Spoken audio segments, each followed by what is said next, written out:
sebelum membawa materi, kami ingin memperkenalkan diri kami masing-masing. Saya Fajar Herdiana Putra. Saya Muhammad Iqbal Putra. Saya Ariel Christopher. Saya David Sebelum. Saya Muhammad Pratama Kauser. Oh, nama saya Farudin Arazi.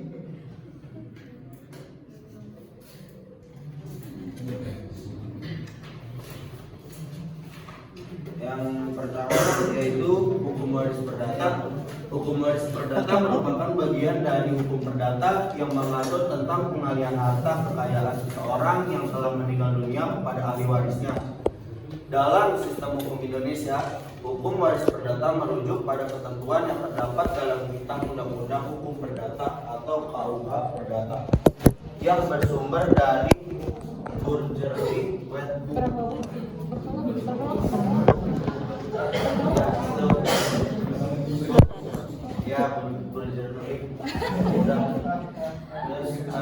Hukum waris perdata menganut sistem individual, di mana setiap ahli waris memperoleh dan mengelola hak warisnya secara terpisah. Terdapat dua cara memperoleh warisan. Yang pertama yaitu ab intestato atau menurut hukum. Jika pewaris tidak membuat wasiat, warisan dibagi berdasarkan ketentuan undang-undang. Terus yang kedua ada testamentare atau melalui bayar wasiat. Jika pewaris membuat wasiat sah, warisan dibagi sesuai kehendak dalam surat wasiat.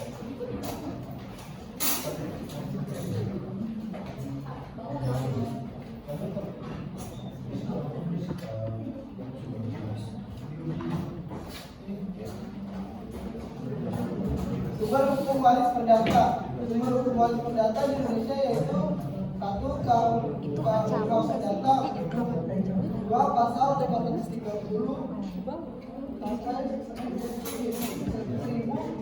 1130. Sumber utama yang mengatur ahli waris, pembagian wasiat, serta penerimaan dan penolakan warisan. Jurisprudensi yaitu putusan pengadilan yang menafsirkan KUH Perdata sesuai perkembangan sosial, misalnya soal hak waris, anak buah kawin. Doktrin yaitu pendapat ahli hukum yang membantu menafsirkan dan mengisi pasangan hukum.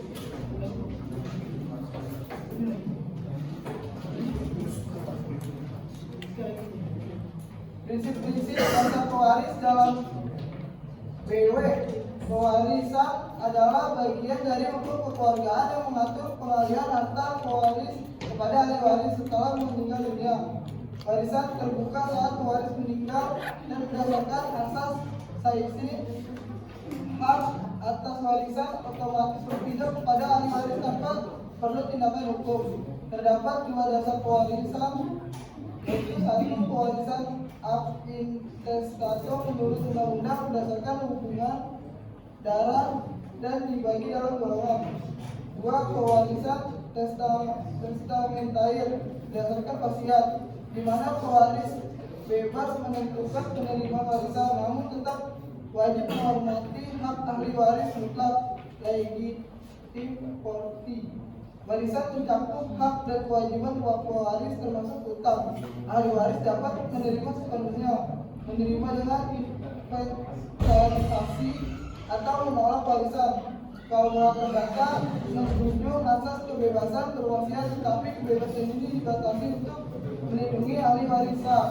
Sistem BW menyeimbangkan kehendak pewaris, hak keluarga, dan perlindungan hukum terhadap ahli waris yang dijaminkan undang-undang. Di sini ada kedudukan ahli waris dan golongannya. Ahli waris adalah penerima otomatis harta dan utang pewaris pewaris meninggal. Berdasarkan asas saisisnya, mereka tidak hanya menerima hak, tapi juga menanggung kewajiban pewaris. Pewaris ahli menurut waris menurut undang-undang AB Intestato. Di situ ada 4 golongan. Golongan pertama anak-anak, cucu, pasangan hidup, ikut waris untuk perlindungan ekonomi. Terus ada golongan kedua, orang tua, saudara kandung, keponakan. Golongan ketiga, kakek dan nenek dari garis ayah dan ibu. Golongan keempat, paman, bibi, sepupu. Jika semua golongan tidak ada dan tidak ada wasiat, warisan jatuh ke negara. Ini ada contoh kasusnya. Andi Firansyah adalah aktor muda populer di tahun 2000-an yang wafat secara tragis dalam kecelakaan motor pada usia 22 tahun. Meninggalkan seorang anak perempuan bernama Safia Firansyah dari pernikahan dengan mantan istrinya, Nielsa Lubis. Setelah Andi meninggal, muncul konflik warisan antara ibunya Jenny Nuraini dan Nielsa yang menuntut hak waris atas nama anak mereka. Harta peninggalan Andi diperkirakan senilai 1 miliar rupiah, termasuk rumah di Cikunir yang menjadi satu-satunya tempat tinggal Jenny. Nielsa meminta pembagian warisan sebesar 500 juta rupiah untuk kebutuhan masa depan Safia. Jenny tidak menolak hak warisnya, namun keberatan menjual rumah yang masuk ke nama. Secara hukum, Safia sebagai anak sah berhak atas warisan dan ibunya bertindak sebagai wali hukum. Namun perbedaan pandangan antara kedua pihak membuat penyelesaian kekeluargaan gagal dan perkara dibawa ke Pengadilan Agama Bekasi. Meski hasil putusan tidak diketahui secara jelas, kondisi ekonomi memaksa Jenny menjual rumah tersebut. Kasus ini menunjukkan pentingnya komunikasi keluarga, perlindungan hak anak, dan bijaknya pengelolaan warisan agar tidak menjadi sumber konflik. Di sini ada analisis kasus sengketa warisan. Andi Firansyah menggambarkan bagaimana ketentuan hukum waris perdata diterapkan di tengah konflik keluarga. Meski Adi telah bercerai sebelum meninggal, anak kandungnya Safia tetap memiliki hak waris penuh berdasarkan pasal 832 Hukum Perdata. Karena Safia masih di bawah umur ibunya, Nielsa berhak mewakili sebagai wali sah dalam menuntut hak warisan anaknya. Sengketa muncul karena tidak ada wasiat tertulis dan satu-satunya aset bernilai, yaitu rumah di Cikunir, menjadi pusat konflik. Jenny, yaitu ibu almarhum, menolak menjual rumah karena nilai emosional. Sementara Nielsa ingin warisan dibagi demi masa depan anak. Hukum memang mendukung hak anak, tetapi dalam praktiknya persoalan emosional dan sosial kerapnya menjadi penghambat. Kasus ini menunjukkan bahwa hukum waris perdata memberikan dasar kepastian hukum, namun tetap memerlukan pendekatan bijak dan kontekstual. Mediasi dan musyawarah menjadi solusi ideal agar pembagian warisan tidak merusak hubungan keluarga dan tetap mengutamakan kepentingan terbaik bagi anak waris.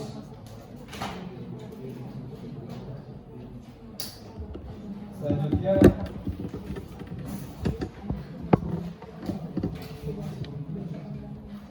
pembagian harta warisan. Pembagian harta warisan. Setelah wafat Andi Firansyah pada tahun 2006, muncul konflik warisan antara ibunya.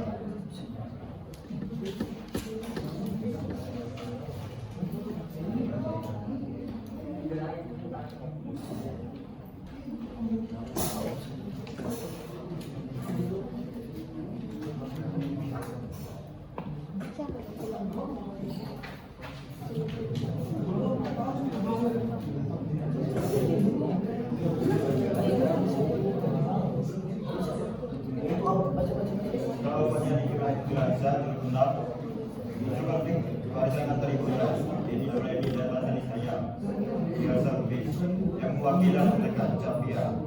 Harta peninggalan Andi terutama berupa rumah tinggal di Cikunir Bekasi.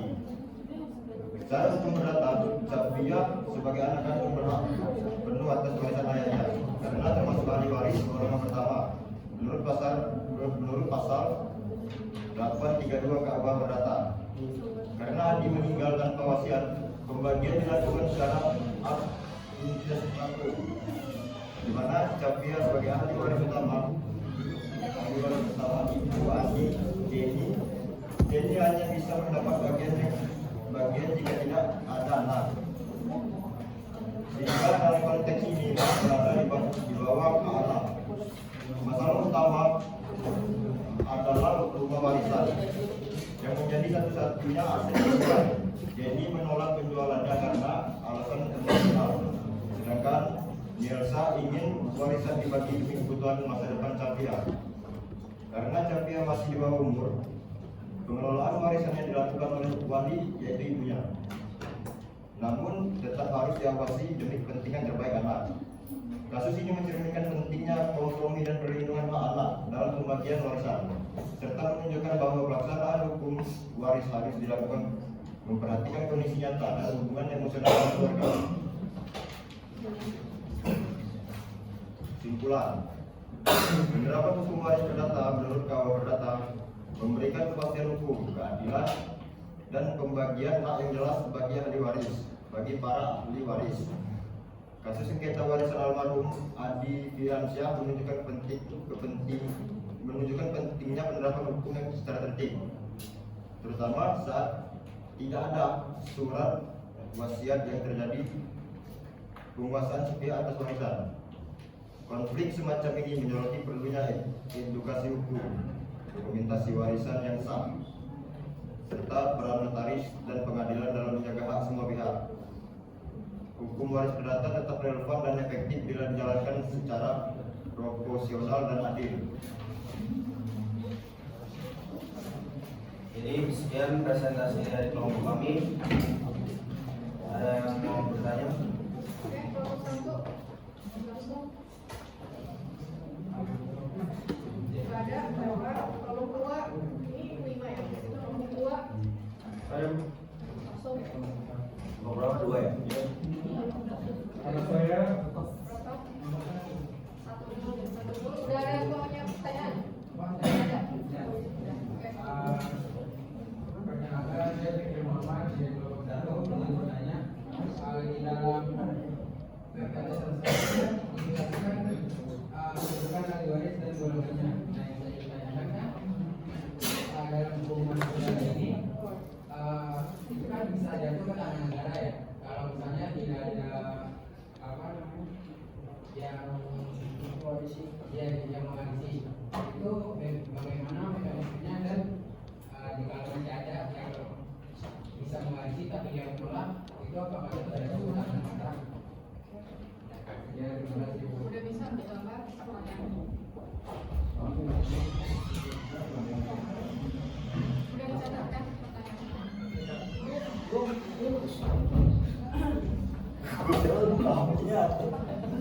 Apa minta diulang lagi, Bik? Di PPT kan itu ada kedudukan ahli ya, Iya. yang mewarisi. Kan di PPT itu bisa jatuh ke tangan negara atau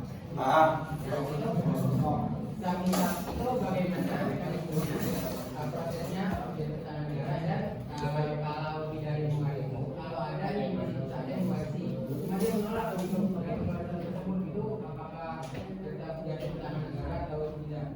Berarti yang orang mewarisi ini menolak untuk menerima itu. Ada gambaran nggak pertanyaannya? Ada. Kelompok 2.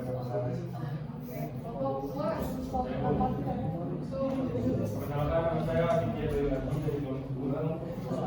Saya mau bertanya tentang jadi dalam kasus Adi Fiansyah ini, apakah keberadaan wasiat harus mengesampingkan hak ahli waris menurut hukum?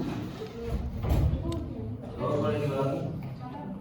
Apakah keberadaan wasiat harus mengesampingkan hak ahli waris menurut hukum? 3. Kelompok 3. Saya Iva Yudi dari kelompok 3. Apakah hukum waris perdata mampu mengakomodasi sistem waris secara adat dan agama dalam masyarakat Indonesia? Udah dicatat 3. Kelompok 3.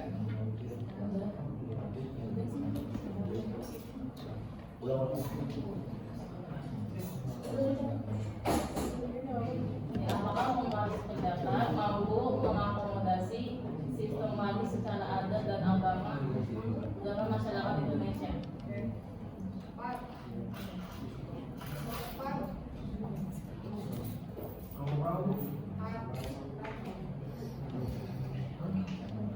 Ada kelompok 4. Ada Bu. Oke, langsung. Pertanyaannya, kalau misalnya seorang ayah menikah dengan dua istri, yang pertama istri sah dan kemudian istri siri. Nah, jadi pada saat pembagian warisan, anak dari istri saya ini menginginkan pembagian warisan itu secara perdata. Tetapi untuk anak hasil istri sendiri itu menginginkan pembagian warisan secara hukum Islam. Nah, gimana cara menyelesaikan kasus tersebut?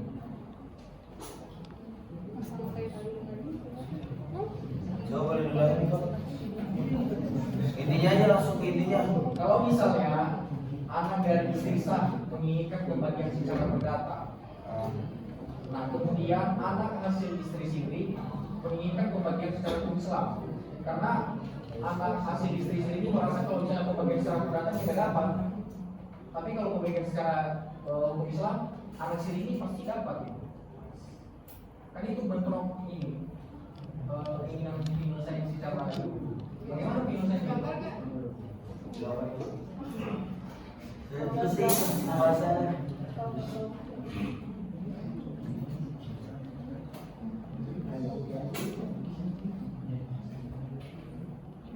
Kalau berapa lagi? 6 ya? Ini 5, 6, 7 6, 6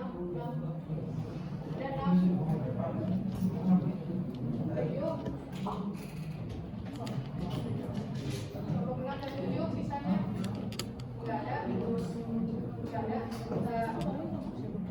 Kita tutup pertanyaan. Kemudian nggak ada. 7 nggak ada juga. Oke, berarti 1, 2, 3, 4 6, 7 nggak ada.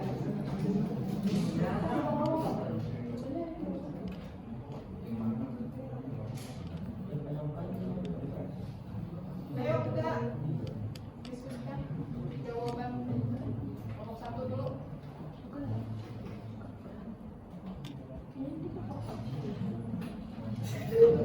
Nomor 1 tadi bagaimana warisan bisa jatuh ke negara ya? Warisan bisa jatuh ke negara dikenal sebagai Vermogel Fault and Descent dalam hukum warisan Belanda yang mempengaruhi hukum perdata Indonesia apabila tidak ada ahli waris atau semua ahli waris menolak mewaris harta tersebut. Secara hukum ini disebut jatuh warisan ke negara sebagai ultima ratio. Berikut mekanismenya. Mekanismenya dasar hukum pasal 1123 perdata apabila tidak ada seorang pun yang berhak mewarisi maka harta peninggalan menjadi milik negara. Mekanisme warisan jatuh ke negara. 1. Tidak ada ahli waris sama sekali. 2. Semua ahli waris menolak warisan. 3. Ahli waris tidak diketahui. Dapik.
Dari kelompok 3 Apakah hukum waris perdata mampu mengakomodasi sistem waris secara adat dan agama dalam masyarakat Indonesia?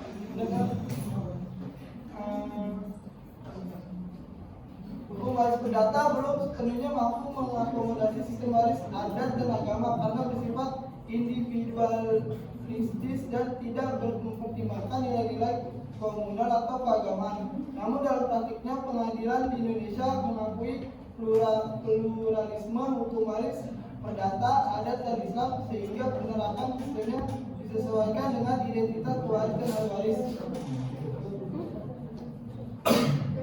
Tanya berapa? Dua lagi. 2 dan 4.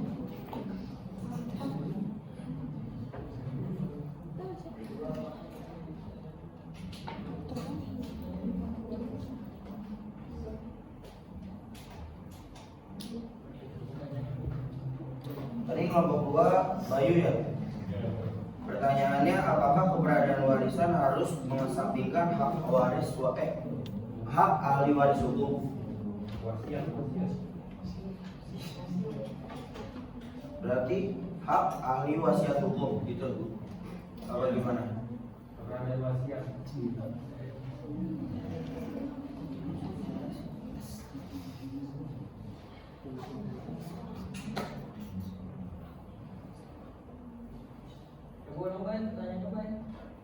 Dalam kasus Amin Firmansyah, apakah keberadaan wasiat harus mengesampingkan hak ahli waris hukum?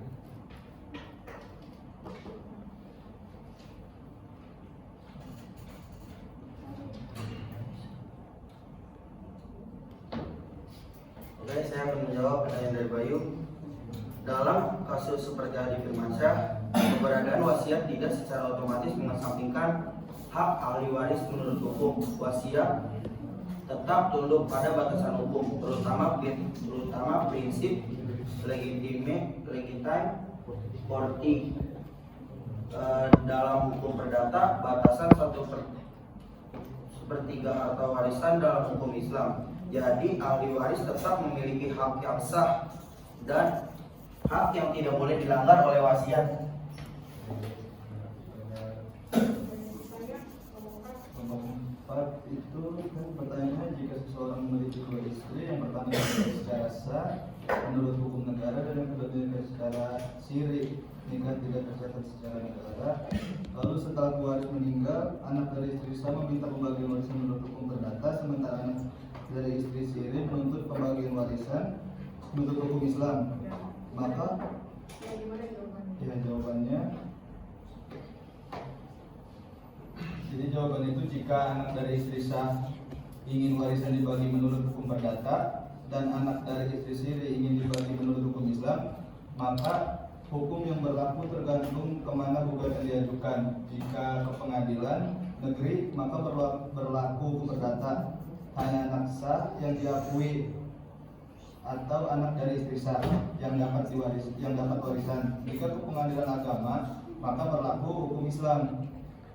Semua anak yang lahir dari pernikahan sah menurut agama atau termasuk istri sirinya berhak atas warisan. Jadi hasilnya tergantung sistem hukum yang digunakan dan pengadilan yang menangani kasus itu.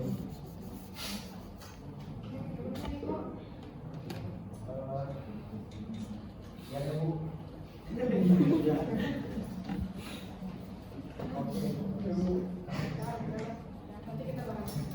Baik. Ada lagi? Belum, nggak ada ya? Video nggak ada. Ya udah closing.